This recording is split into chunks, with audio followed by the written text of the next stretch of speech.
नमस्कार दोस्तों, मैं अनिल कुमार आपके सामने एक नया वीडियो लेकर के सामने उपस्थित हूँ। क्लास 12 के लिए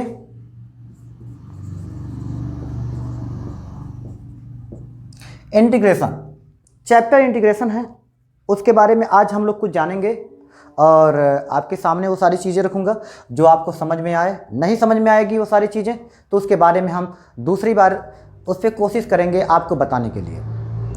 तो इंटीग्रेशन का अगर देखा जाए सिनोनिम्स क्या होता है, इसका सिनोनिम होता है एंटी डेरिवेशन।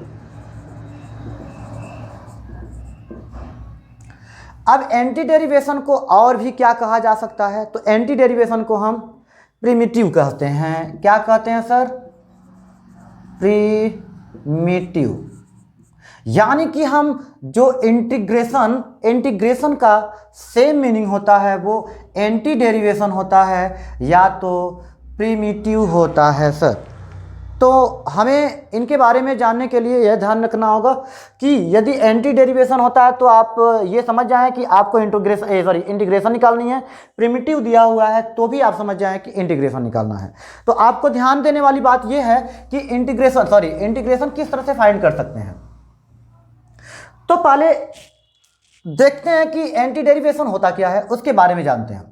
सपोज करिए कि हमने स्मॉल एफ एक्स का प्लस सी का हम डेरिवेशन करते हैं। तो डेरिवेशन करेंगे तो इसकी वैल्यू क्या प्राप्त होगी? कैपिटल एफ और एक्स होगी। मैंने सपोज कर लिया सर कि इतना हमें प्राप्त हो गई। तो हमने क्या कहा? एंटी डेरिवेशन करनी है। तो अब इसमें एंटी डेरिवेशन करेंगे तो ये वैल्यू एफ एक्स यानी कैपिटल एफ इंटू एक्स की वैल्यू जब हम इंटीग्रेशन करेंगे इसका तो ये क्या प्राप्त हो जाएगी? एफ एक्स प्लस सी प्राप्त हो जाएगी। यानी कि स्मॉल एफ प्लस सी प्राप्त हो जाएगी। यानी कि हम जिसका डेरिवेशन किए हुए हैं उसका हमें क्या प्राप्त हो जाएगा? जो वैल्यू डेरिवेशन में किए हैं वही वैल्यू हमें प्राप्त हो जाएगी, यानी एफ एक्स प्लस सी। सभी में ऐसा नहीं होता है, जब होगा तो हम बताएंगे, जहां नहीं होगा वहां भी बताएंगे। हम आगे हम लोग देखेंगे कुछ इस पे फार्मूले पे बात करेंगे। पहले फार्मूले पे बात करते हैं। फार्मूले पे पहला नंबर लेते हैं जो बहुत ज़्यादा इंपॉर्टेंट है sir, F X power N के बारे में। हमें इसकी वैल्यू फाइंड करनी है तो हमें मालूम है कि इसका जो फार्मूला होता है F X power N D X की जो वैल्यू होती है वो एक्स पावर एन प्लस 1 होता है, डिविजिबल एन प्लस 1 होता है, अब प्लस सी कांस्टेंट वैल्यू होती है। यहां पे प्लस सी कर लीजिए। अब इस पे हम कुछ क्वेश्चंस लेंगे, कुछ एग्जांपल्स लेंगे और उसके बारे में हम बताएंगे आपको। सपोज करिए कि एक क्वेश्चन आपके पास है, क्या है वो? सपोज करिए ए एक्स प्लस बी है और पावर 2 है और इसका हमें इंटीग्रेशन फाइंड करनी है। तो याद रखें यहां पे ये पूरे को आप कुछ समय के लिए मान लें एक्स है। क्या मान लें? एक्स है। तो यदि एक्स मान लेते हैं तो आपको क्या करना होगा? ए एक्स प्लस बी पावर, यानी कि एन की वैल्यू यहां पे 2 रखिए सर, तो एन के जगह 2 रखिए, प्लस 1 हमेशा इंक्रीज होगा।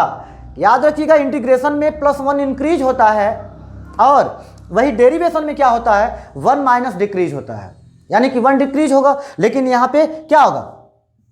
इंक्रीज होगा। अब यहां प्लस 2 प्लस 1 हो जाएगा और यहां पे प्लस सी।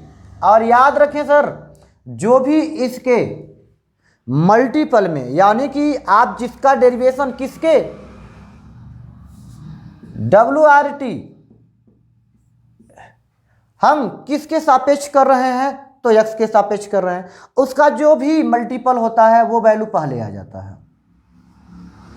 यानी इसका मान जो भी होगा, a हो, b हो, c हो या 1/4 हो, 2/4 हो, 3/4 हो, कुछ भी हो, ये नीचे मल्टीपल के रूप में इसके आ जाता है, डिविजिबल के रूप में हो जाता है, सॉरी। तो यहां पे वैल्यू जो प्राप्त होगी हमें वो क्या प्राप्त होगी? ax plus B power 3 divisible 3a plus C के। नेक्स्ट क्वेश्चन इसी तरह से उठाते हैं हम लोग और उस पर विचार करते हैं। सपोज करिए कि आपके पास एक वैल्यू दी है इंटीग्रेशन के लिए, वो है 5/4 x प्लस 3/2। और इसके पावर 1/2 दिया हुआ है और कह रहा है कि इसका हमें इंटीग्रेशन फाइंड करनी है। तो वैल्यू भिन्न में दिया हुआ है, यानी कि फ्रैक्शनली दी हुई है, तो आप ये ध्यान में रखें, इससे बहुत आसानी से हम सॉल्व कर सकते हैं, टेंशन नहीं लेने का। जो सामने आएगा सेम वही प्रोसेस यूज करेंगे हम लोग। क्या करेंगे हम, 5/4 x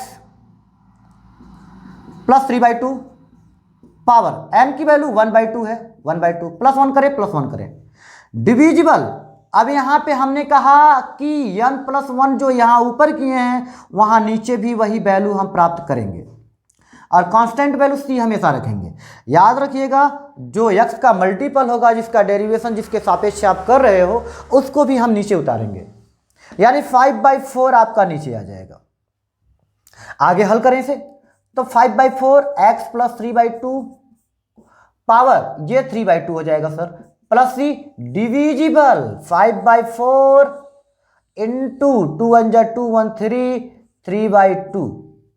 अब इन्हें जब हम आगे राइट करेंगे तो इसकी वैल्यू क्या प्राप्त करेंगे, हम यहां प्राप्त करेंगे 5/4 plus into x plus 3/2 power 3/2 plus c, और डिविजिबल जो है आपका ऊपर का ऊपर नीचे का नीचे मल्टीपल हो जाता है। यदि वैल्यू इसमें से डिविजिबल होती हैं तो हम आपस में डिवाइड कर लेते हैं, बट डिविजिबल नहीं है तो ऊपर का मल्टीपल 5 3 जा 15 हो जाएगा और 4 2 जा 8 हो जाएगा। अब ये जब ऊपर ले जाएंगे इसके मल्टीपल के रूप में तो ये एक दूसरे के रिवर्स हो जाते हैं, उल्टे हो जाते हैं सर। तो यदि हम कहें 8/15 और 5/4 x plus 3/2 power 3/2 plus c, ये आपका क्या हो जाएगा, 5/4 x प्लस 3/2 पावर 1/2 का इंटीग्रेशन हो जाएगा।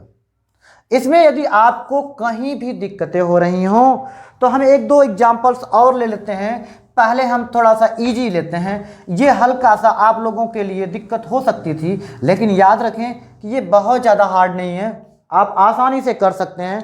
फॉर एग्जाम्पल इसे ले लें, x प्लस 2/4 3/4 कर लें सर, अब पावर 5 कर लें, नो मेंशन। अब इसका हमें क्या निकालना है, इंटीग्रेशन निकालनी है, हमें कुछ नहीं करना है सर। हमने कहा कि ये वैल्यू आप उठाएं, ऐसे पुट कर लें, और जो n की वैल्यू है यहां पुट करें, उसमें +1 करें, सेम प्रोसेस वही रहेगा, यहां पे 5 + 1 होगा।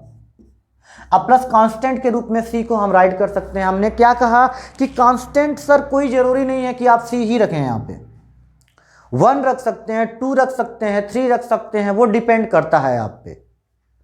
तो यहाँ पे 5 + 1 जो होगा इसे हम लिख लेंगे पहले, तो ये 1/6। अब यहाँ ब्रैकेट में क्या लिखेंगे, x प्लस 3/4 पावर 5 1 6 हो जाएगा, अब प्लस c हो जाएगा। ये आपका क्या हो जाएगा, x प्लस 3/4 पावर 5 का इंटीग्रेशन हो जाएगा। नेक्स्ट नंबर, एक एग्जाम्पल्स और लेते हैं इस पे, यानी कि आपका जो फार्मूला यूज किया जा रहा है वो क्या है, integration x power n dx की वैल्यू फाइंड करने के लिए उसी के रूप के जितने भी क्वेश्चंस होते हैं हम उस पर हम बात करेंगे। सपोज करिए कि यहाँ पे 5x प्लस 1/2 दे दिया हुआ है और पावर दे दिया है 3 दे दिया हुआ है, और इसका हमें डेरिवेशन ज्ञात करनी है, तो हम कैसे फाइंड करेंगे, कुछ नहीं, सिंपली हम वही रूल फॉलो करेंगे। कौन सा, x पावर n dx की वैल्यू का फार्मूला फाइंड करेंगे, और ये हमें मालूम है कि इसका जो फार्मूला होता है वो क्या होता है sir, x power n + 1 डिवाइजिबल n + 1 into, sorry not into, plus होगा प्लस c हो जाएगा। अब यहाँ पे प्लस c कर लेंगे, यहाँ पे कुछ नहीं करने का, ये वैल्यू जो है उतना आप राइट करेंगे। डिविजिबल इसके पावर क्या करेंगे, 3 + 1 करेंगे, हमेशा याद रखिएगा n में +1 हमेशा ऐड हो जाएगा। n की वैल्यू यहाँ 3 है तो 3 रखें, यहाँ पे +1 हो जाएगा, प्लस c है तो प्लस c कर लीजिए। लेकिन सर याद रखिएगा ये हमेशा जो इसका मल्टीपल होता है, यानी x का मल्टीपल होता है, जिसके प्रति हम डेरिवेशन कर रहे हैं, x के सापेक्ष हम डेरिवेशन कर रहे हैं, तो याद रखिएगा कि उसे हम हमेशा 1/, के रूप में 1/, के रूप में लिख लेते हैं, मल्टीपल के रूप में जो भी वैल्यू होती है।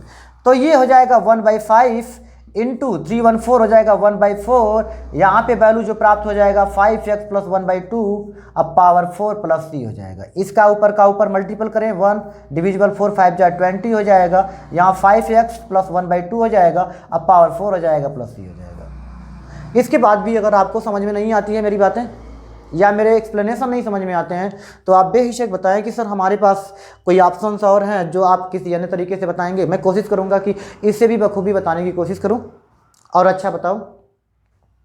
तो आज के लिए formula X power N dx का फार्मूला यानी कि हम लोग डिराइव किए हैं। उसके बाद इस पे हम जो भी क्वेश्चन हैं इसे लिए हैं और इस पे हमने बात की है। यदि इसमें आपको कहीं त्रुटि लगती है तो आप कमेंट बॉक्स में ज़रूर मेंशन करें। उसके बाद आपसे एक ही बातें बार बार कहता हूं मैं, और आप लोग समझदार भी हो कि हमारे चैनल को यानी कि Zenith classes by Anil sir से जा करके उस पर सब्सक्राइब करें सर, और बेल आइकन दबाना ज़रूर ना भूलें सर, और लाइक देना भी ना भूलें।